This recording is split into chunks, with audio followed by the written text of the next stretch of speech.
Recording in progress. Hi. Hello. Good to see you. We got the Brooklyn Bridge here today.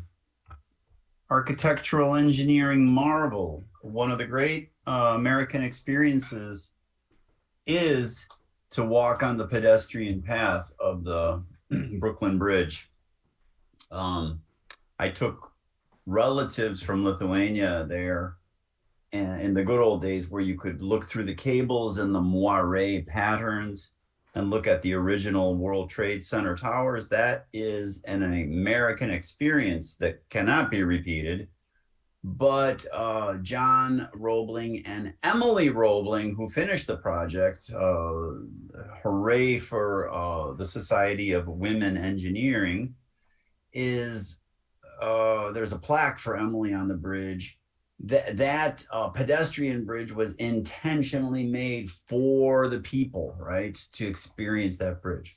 Anyway, what we are doing is for the people, right? Right. So let's look at what we are doing for the people. And I will share the PowerPoint as we like to do, starting with the previous lesson, right? The idea is that a force is a vector, and a vector means that it has a magnitude and a direction. Okay, that's pretty basic idea, I hope. The direction has a sign. Typically, if the force is going down, we typically say up is positive, so that would be a negative force. And the loft has a sign, and the delta has a sign. We typically leave delta as positive. The loft can be a segment, or it can be the difference of the y values. Those have a sign. If you're using the segment, there is no sign to the magnitude of the length. You just refer to the segment name in your script. The product of the force multiplied by the displacement is work. That work has a sign. When we move it over to the other side of the equation, that sign switches, and then we divide by delta to get the unknown, regardless of what the unknown is. And then we also look at the lofts, ensuring that they are measured in the direction of the load on the unperturbed structure. So for instance, if gravity is going down on your structure in the original unperturbed configuration, gravity is going down on the perturbed configuration. No matter how perturbed it is, gravity is going down.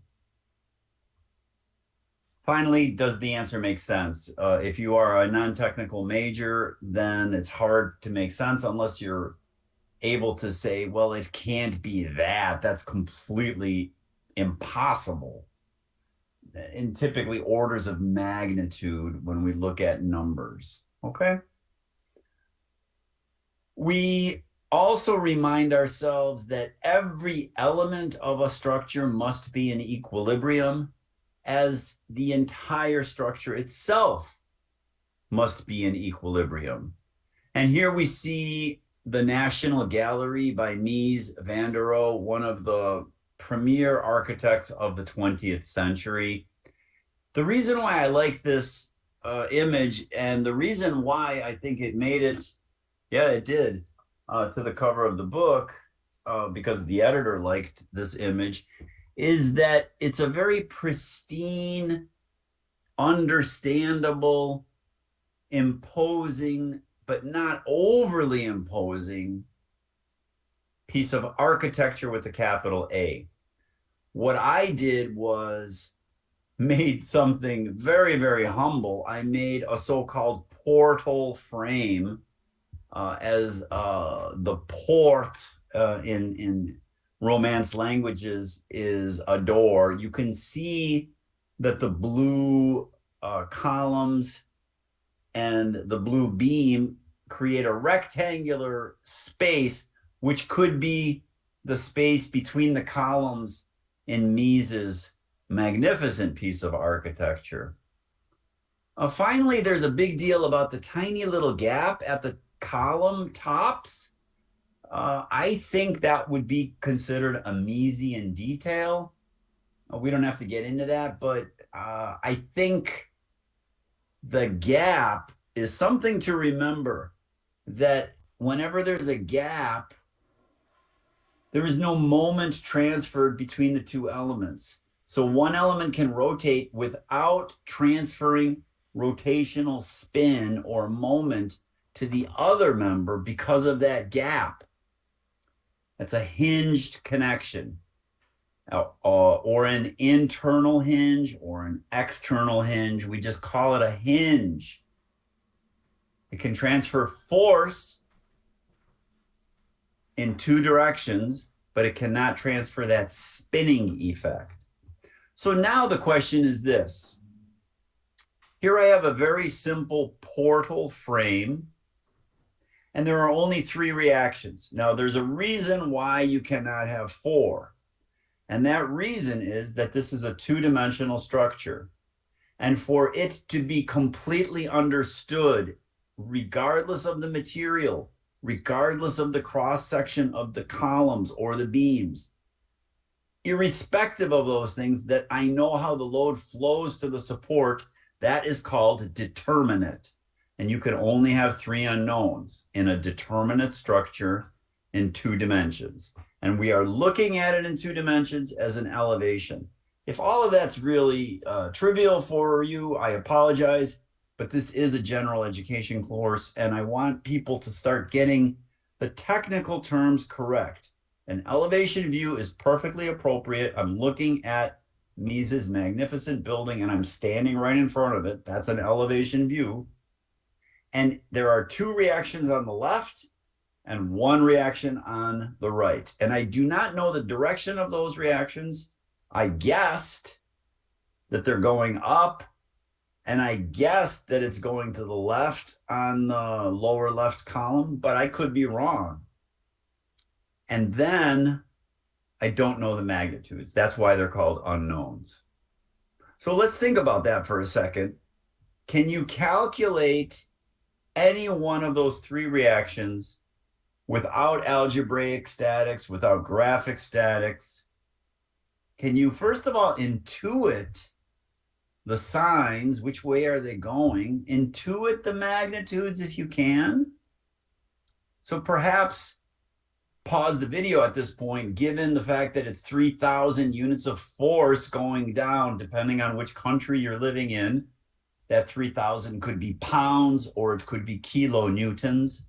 And I have 1,000 units of force hitting the frame on its side. And the distances don't really matter, but they're not halfway up or halfway across. They're somewhere along the frame. Can you intuit the reaction? So perhaps pause the video and I'll wait patiently.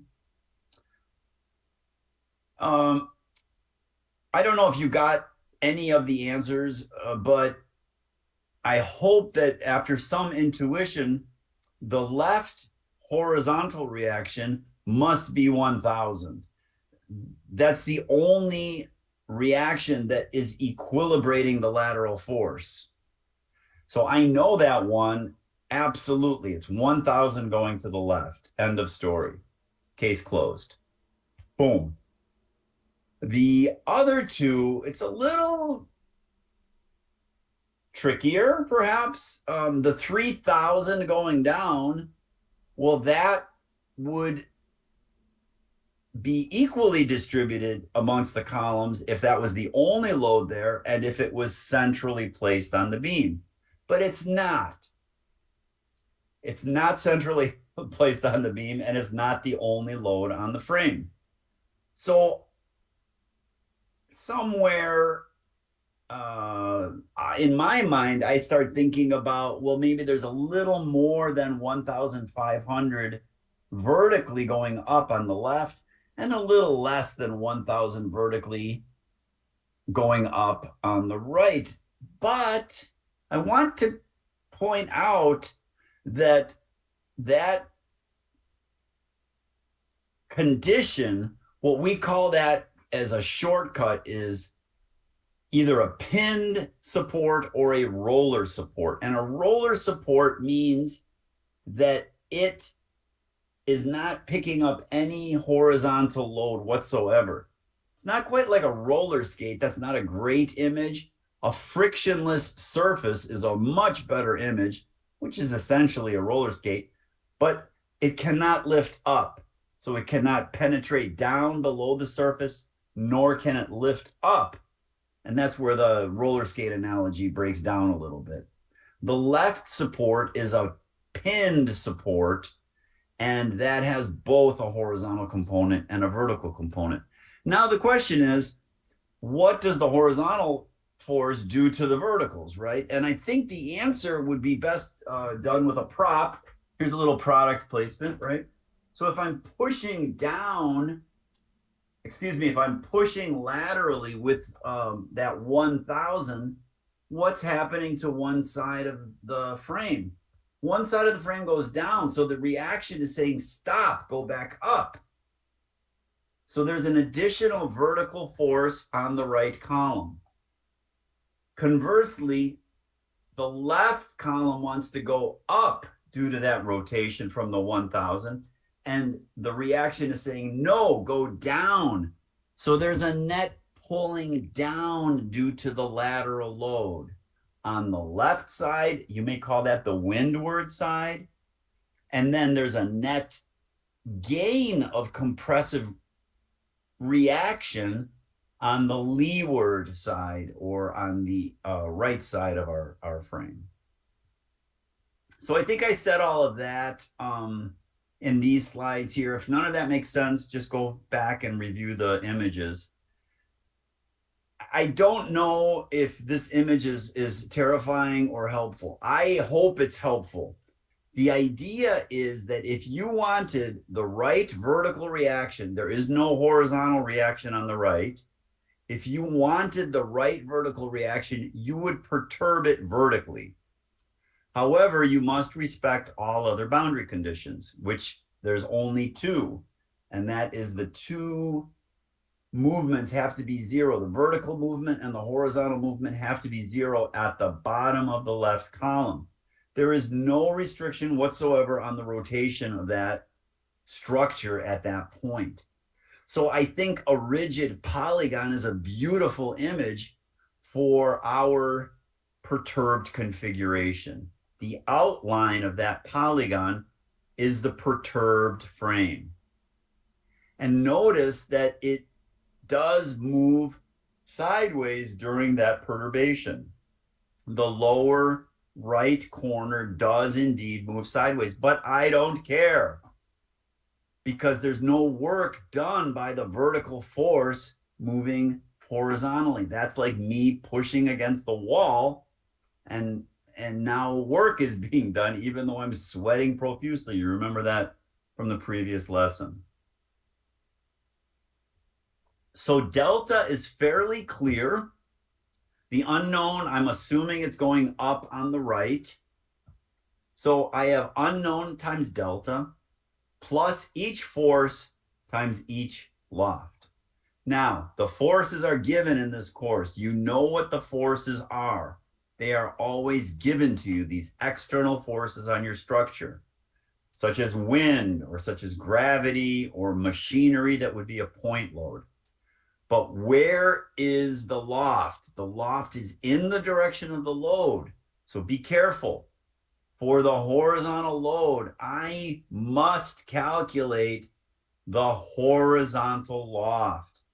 And for the vertical load, I must calculate the vertical loft. So the question now is, where are the loads on the perturbed shape?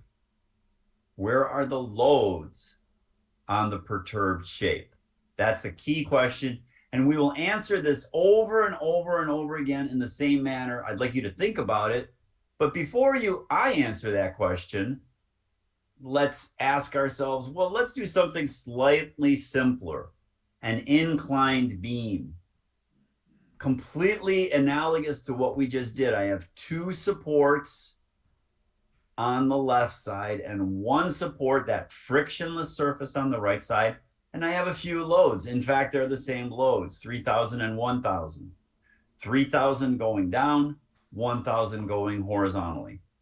What is the unknown vertical reaction on the right side, given the geometry of the problem and given the loads and given the position of where the loads are applied? And you may ask yourself, well, I could probably solve that, but why would I ever want to solve for an inclined beam? Who makes inclined beams? And I will answer, IMP makes inclined beams. Here we are in beautiful downtown Cleveland, Ohio, at the Rock and Roll Hall of Fame, looking at this inclined beam, right? That's why we're doing this, for rock and roll's sake. So the question now becomes, given the fact that I'm perturbing the right reaction vertically, given the fact that this is the modern Muller Breslau method, which necessitates that all elements remain rigid, they do not stretch, where is the right end of the beam in the perturbed configuration? Let's answer that question first. Where is this point? And let's call that right prime. Well, the answer is that it follows a circular arc. The radius of that circle is the length of the beam. So that point is immediately established, and delta is only the vertical movement of that point. I don't care at all how much it moves horizontally. Now, if I could simply find this point, I could do the same thing. I could figure out the vertical loft for the vertical load. That will be loft vertical. And I could find the horizontal loft for the horizontal load, and that would be loft horizontal. So where is that point? Where is that point? And the answer is, well, it also follows a circular path, but the radius of that circle is different than the first circle's radius. It is this distance, and let's call that our load point or something like that, some radius of the load point. And boom, yes, you must say boom, boom, where that arc intersects that line, that is the point where the new loads are located in the perturbed configuration. So that's exactly what I did here. And in fact, I ghosted the original configuration. And I highly encourage you to start doing this. In fact, I will require it soon, so you may as well start now. Ghost the original configuration. I like to use a dashed line for the original structural configuration and the solid line for the perturbed. But that's my style. If you want to change the tone of the line or the opacity of the line is good. You don't have to use colors at all. I certainly lightened up the tone to a very faint pink for the arrows that depict the loads. But anything is fine. And that's exactly what we do.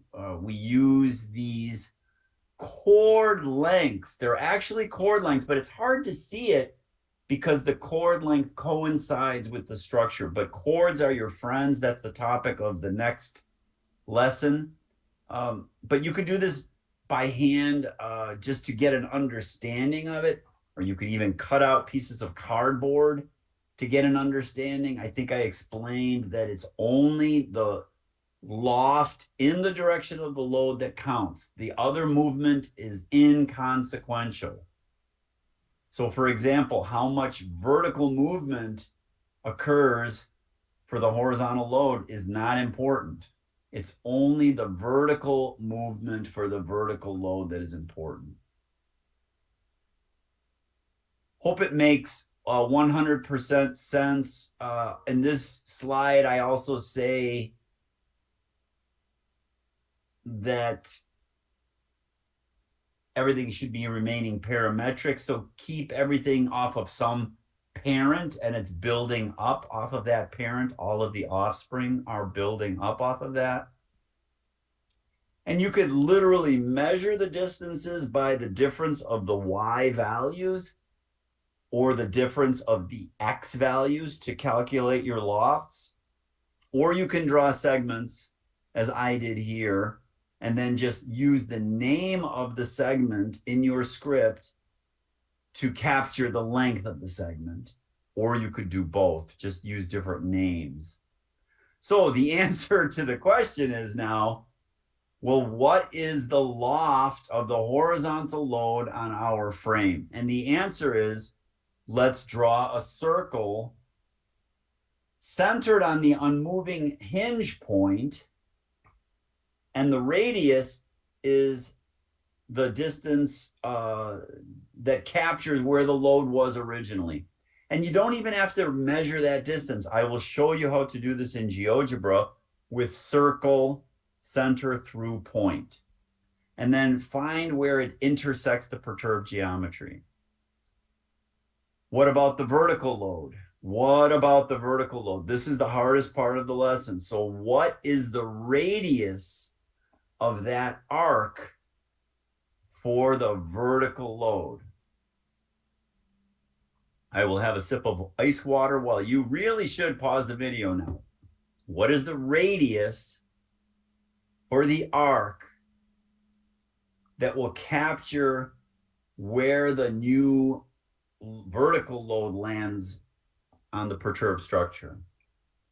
Pausing, pausing, pausing. Well, you could do this, and I don't recommend it. You could actually measure that distance from the corner, and that distance must be replicated on the new structure from the new corner. But I don't like that. The better way to do it is the chord. Draw a chord from the hinge point to the point of inquiry, and then swing a circle of that chord radius, and where that circle intersects the perturbed beam, boom. And you must say boom, that is where the load is. That's the way to do it. So you could see what I did here. I drew a circle centered on the left. Radius is chord, and I'm just using that segment. I don't care what the number is. I'll show you how to do this on the program. And there it is on the horizontal beam. Now, how did I draw the horizontal structure? What about the lower left corner or the upper right? Excuse me. What about the lower right corner or the upper right corner of our frames? Where are they located in two-dimensional space in the perturbed configuration? And the answer is your friend, the chord. So here what I did was I said, well, notice that everything's parametric. So if I move the load along the beam, it will be moved in the new configuration. You could do that. So let's look at that left column now and notice that it is centered on the unmoving left point. Everything is swinging around that unmoving hinge. So your chords must emanate from that unmoving left hinge. Thus, if you want to establish where the upper right corner is in the perturbed configuration, all you need to do is draw a chord from the left, which is not moving, to the original upper right, and call that chord upper right, and use that to swing out to establish where your point is. And similarly, for the lower right corner, you need another chord. You establish that from the unmoving left, you swing that circle, and you have the answers. So your etude is to draw a frame that has 2 columns and 1 beam, reasonable dimensions. If you're using meters, that's fine.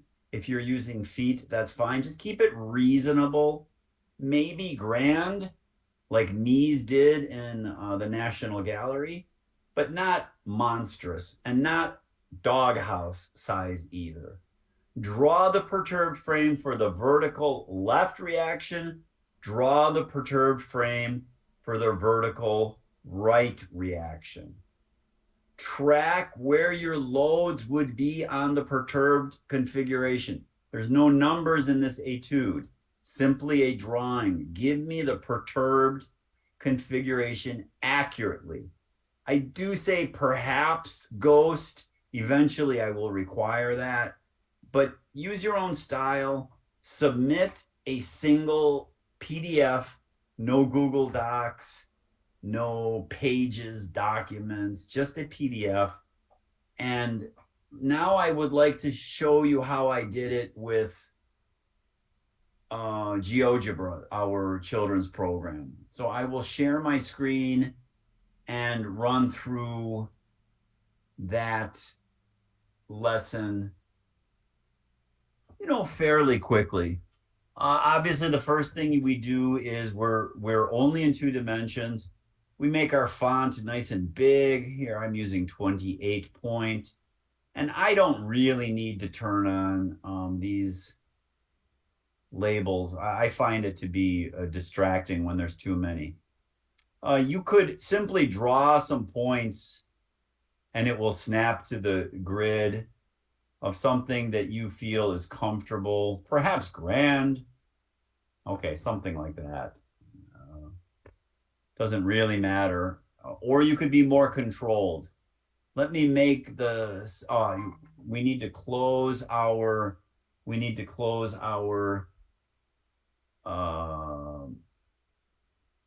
algebra window and reopen it. I will draw my frame here.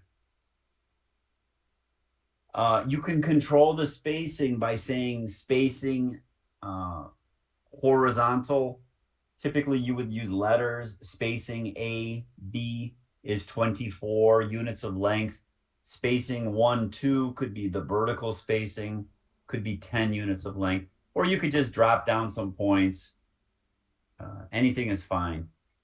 I would urge you strongly, and in fact require you at some point, to change the icon for the load points. Perhaps there's a load point here. Perhaps there's a load point, like we said, on the left column. It doesn't matter where they are. Let's change the icons quickly for the support configurations, because I am very fussy about that. I'm using green. If you can't see the colors, don't worry about it. But and I use the triangle to symbolize the 2 forces. It's the pinned connection. It looks like the fulcrum of a teeter-totter.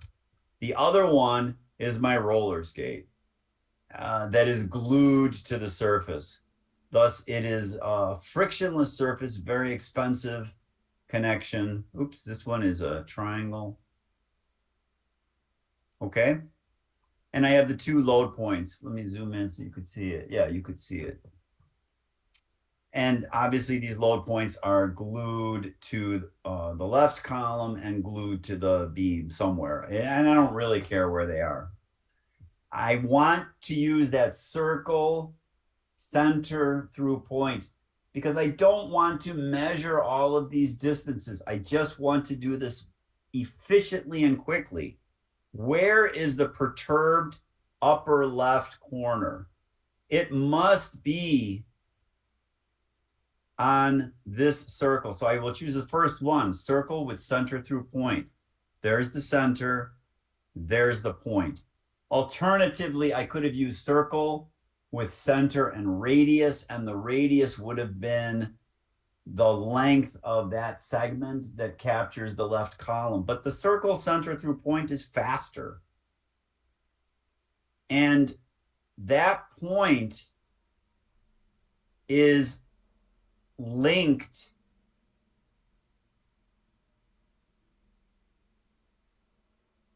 to the original structure in that the original structure cannot change lengths. Cannot change lengths. Now, I need the new right corner. So how do I get the new right corner? How do I get the new right corner? I will switch the icon to a thinner dashed line, and I will need this distance here.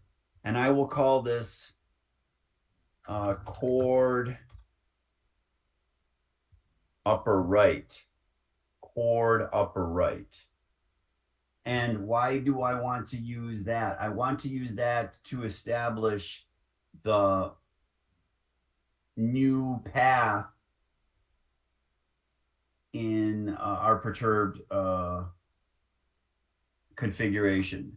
So now the next step is I need that circle. I don't really want to measure this, but I did chord upper right just to show you the second technique.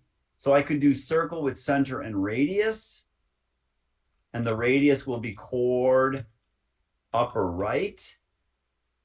Alternatively, I could have done this. I could have done circle with center through point and drawn it there, drawn that point there. And it's the exact same thing. You'll see two circles here that are identical.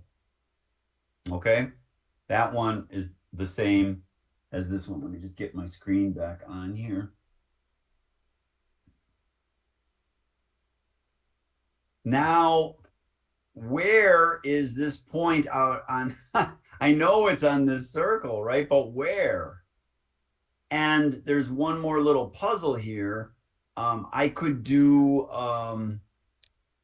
it a couple different ways. One way is to draw a perpendicular line to this segment. And where those intersect, that is the upper right corner, here to here. Oops.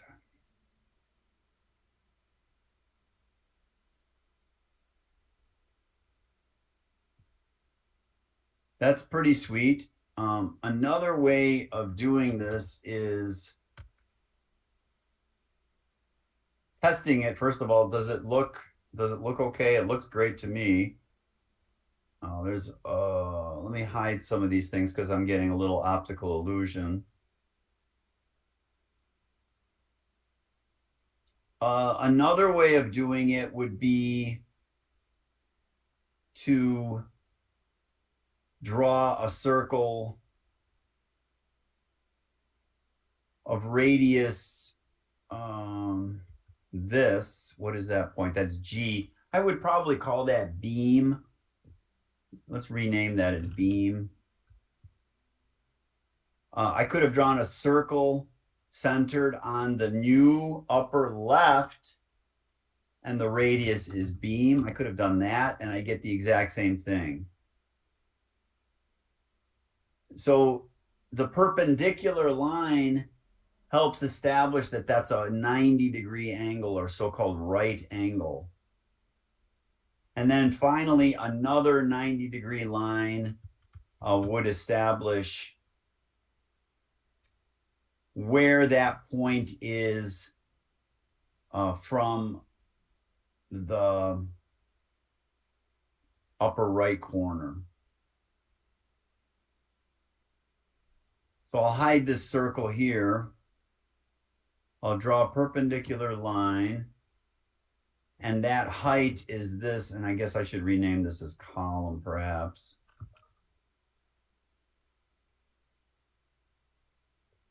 And the new circle center and radius here is column. find where those two intersect, and that is the new right. I'll rename that as right prime. And I'll immediately change that icon so that it is more consistent.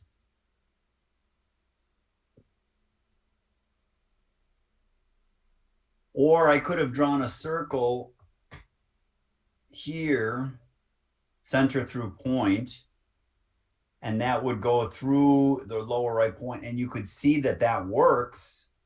Let me hide this and hide this. But where on this circle is that point? So then I would need to still establish the distance from the right side. So that chord works, super helpful, but it's not the only piece of the puzzle. I would perhaps ghost the original configuration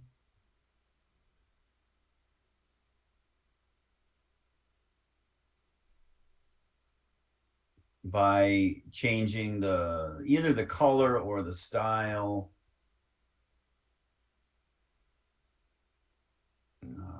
Or both, you know, if you really want to.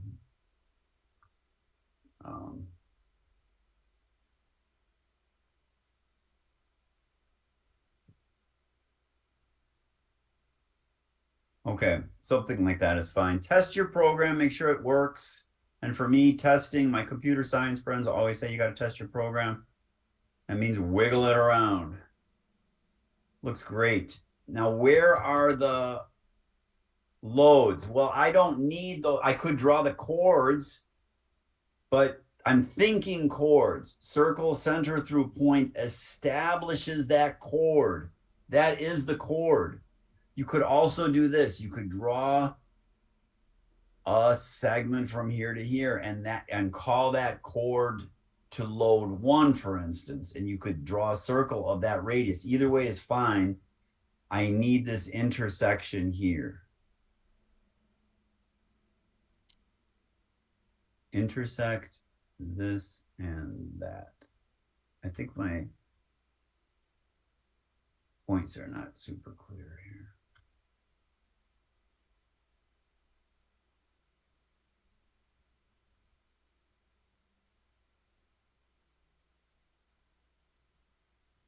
Something's wrong there. I don't know. Oops.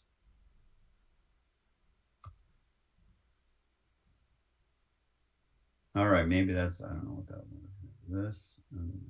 Great. Okay, that looks good. That's where the load is in the perturbed configuration on the column, that horizontal load. Where is the load on the beam in the perturbed configuration? Yes, I could draw a segment and call that chord to load 2, and then do circle, center, and radius, and that would be of this chord load 2. I could draw a circle, center, and radius, centered on left of radius, chord load 2, or slightly faster, I think, circle with center through point. There's the center. There's the point. I'm essentially establishing the chord. And that is the location of the load in the perturbed configuration on the beam. Test your program, make sure it's perfect, and then simply measure these distances. Measure these distances. How do you measure them? Well, you could do it with a segment that's passing through these. So here I just drew some vertical lines. I drop a dot anywhere, and I made a perpendicular line and found that intersection. That's the so-called segment way or graphical way or geometric way. It's a lot of clicking, but it's very, very visual. Very visual. And that would be that loft. And you could see that it works perfectly, right? That looks great. I like to move it over here so I could see it. And similarly, I would draw a segment for the other one. And I could do that really fast here. If you want, I could go faster. Does that help? And I want this number. So I find a point somewhere, doesn't matter where, a perpendicular line, and intersect. Hide all your lines. Don't delete anything. And a little segment here. And that looks fantastic. You could test your program. Looks great. One of them is loft horizontal. The other is loft vertical. Alternatively, I can call this load point 1 and load point 1 prime. And I can say loft, I can say loft horizontal check or something is x of load point 1 minus x of load point 1 prime. And that check for me is some number. You could see it here. It happened to be 1.71. And this I could display, and that will be exactly the same, 1.71. And obviously everything is parametric. Now they're both 3.36. You can see that. So you want these lofts either as a segment or as the difference of two Cartesian numbers. Okay? I think that's enough for your etude. Let's go back to the PowerPoint and close the session. So for your etude, you're supposed to do exactly what I just did. Put some load points on, draw the perturbed shape. Notice what I was doing here. These are circles and lines being intersected to establish the length of those legs, which happen to be columns here. I showed you how to do that in our children's program. So the ghosting is dashed lines or a change of tone. And there's no numbers. It's just a visual graphic, okay? I want you to start taking pride and ownership, just like Emily Roebling, our patroness of civil engineering and architectural engineering, took ownership of the project when all the guys died or were disabled with the bends, okay? So great. I hope you loved it. Have fun. Enjoy.